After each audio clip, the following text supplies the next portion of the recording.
Let's learn how to use the split view.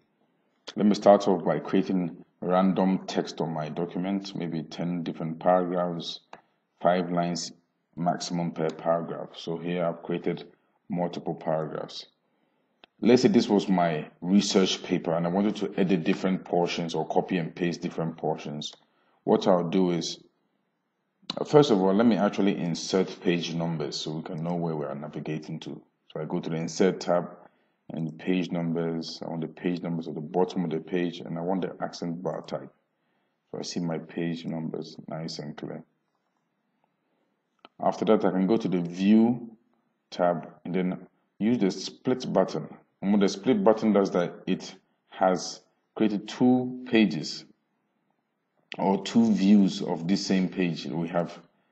So on the top, I'm within the first page, and the bottom I can scroll to maybe the second page or better still, the third page.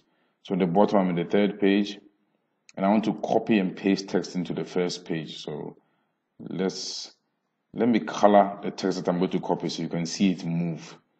So let's use a red font. So here, let's say I'm copying. I'm using the Control C to copy. Then within my document, let's say I want it there. I'm using the Control V to paste. So you see I've pasted the comment there. Let's go to the 4th page.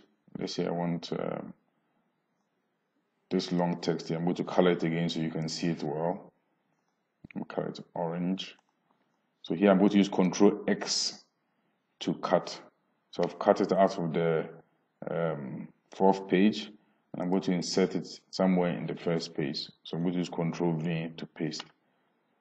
So this is how quickly we can split our document up and be able to navigate to different portions, like 2 different portions of our document, and be able to either cross-reference or move content about. And if you ever want to go back to your single document, you go back to the View pane and click now on the Remove Split. So the same split button turns into a remove split. So we split and we can remove the split. And if I want to go to the first page, I can just click on Control Home, the Home key, Control and the Home key, and I'm back on the main page, the first page.